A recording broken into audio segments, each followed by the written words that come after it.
al emperador, de que usted fuera a la casa del emperador, y así como estamos hoy, que hay un horario y unos días para este día de servicio, también el emperador tenía un horario y un día en que todos la tenían que adorar, aunque no quisieran. Entonces el problema era de que los cristianos de ese entonces estaban tan seguros de que adoraban y alababan a Jesús, de que no les importaba dar su propia vida. Si usted conoce la historia, jóvenes como Esteban, que no les importaba ir y predicar aún a los mismos líderes de ese lugar, a los escribas, a los fariseos, no les importaba decirles la verdad, no les importaba decirles lo que Dios, lo que Jesús había escrito en sus evangelios. Probablemente a esas personas les habían dicho: tú puedes predicar a escondidas o lo puedes hacer nomás en tu casa, con tu familia. Pero con los fariseos y los saduceos te recordamos que no lo hagas, porque estos varones son tan crueles de que así como mataron a tu Dios, te van a matar a ti también. Así como le quitaron la vida a Jesús, también lo van a hacer contigo. Así que te aconsejamos a que prediques el evangelio, pero lo prediques en escondidas.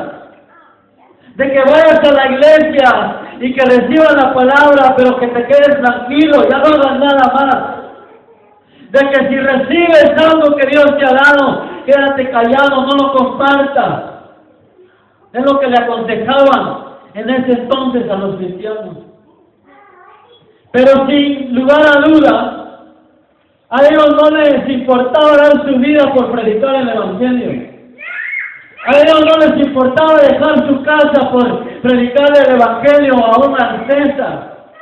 No les importaba dejar sus bienes, como Bernabé era alguien que tenía una posición económica, pero a él no le importaba dejar su casa, a él no le importaba dejar a su propia familia por seguir y predicar el evangelio, como el mandato que Dios le dejó a él y a cada uno de nosotros.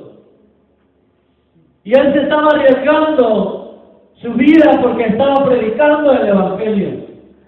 Como le decía, usted en ese entonces probablemente usted asistía a una iglesia y no había ningún problema que usted lo hiciera. El problema era de que usted hablara del nombre de Jesús. Ese era el problema en ese entonces. Usted podía hablar de cualquier persona distinguida de ese entonces, probablemente de Gamaliel, probablemente de Pablo, de Juan, de Pedro, pero lo que no permitía era de que usted hablara de Jesús, porque usted, sin lugar a duda, iba a la muerte física. Pero como le decía, a los cristianos no les importaba dar su propia vida por predicar el evangelio, como nosotros así lo deberíamos de hacer. Que no nos importara dejar aún nuestros quehaceres. A veces tenemos cosas importantes los sábados que hacer, pero en vez de ir a hacer el mandato que Dios nos está dando, nos seguimos ocupando por cosas de esta tierra. Pero para el enemigo no hay ningún problema de que usted lleve esa vida. Para el enemigo no hay problema de que usted venga y reciba palabra y que los sábados, cuando llegue el día de evangelismo, usted no vaya. No, él no se preocupa de usted, porque usted ya le pertenece a él. Déjeme decirle, Dios ha mandado, Mateo 28, 19 y 20, dice: ir a ser discípulos a todas las naciones. Ahí le habló a los discípulos, ahí le habló a los pastores, a los ministros, a los músicos, a los jóvenes, a los niños cristianos, llamados cristianos. Ahí nos está hablando a nosotros, para que a nosotros no nos importe dejar nuestras cosas importantes por ir a predicar el evangelio. Y ese es el problema que estamos en este entonces, esta iglesia. Y para ellos no les importaba dar su propia vida. A ellos no les importaba de que les ensuciaron los mejores vestidos, probablemente de agua, o probablemente los apedreaban o lo que les hicieran. No les importaba de que los azotaran y los lastimaran, aún los maltrataran. A ellos no les importaba eso. Pero el emperador se dio cuenta y descubrió de que estaba haciendo mal en quitarle la vida a los cristianos.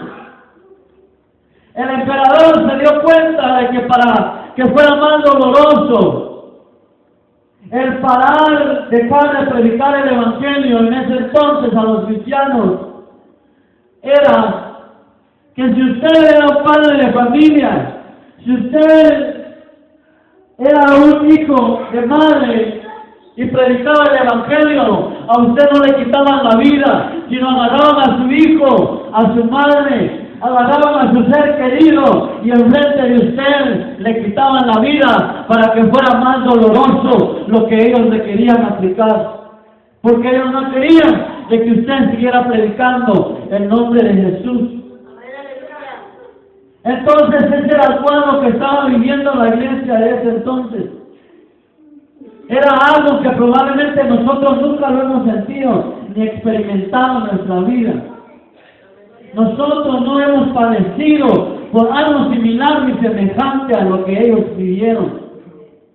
Ni siquiera probablemente tenemos idea de qué tan doloroso es de que a su hijo le quiten la vida porque usted venga a adorar a su Dios. No tiene idea. Pero a ellos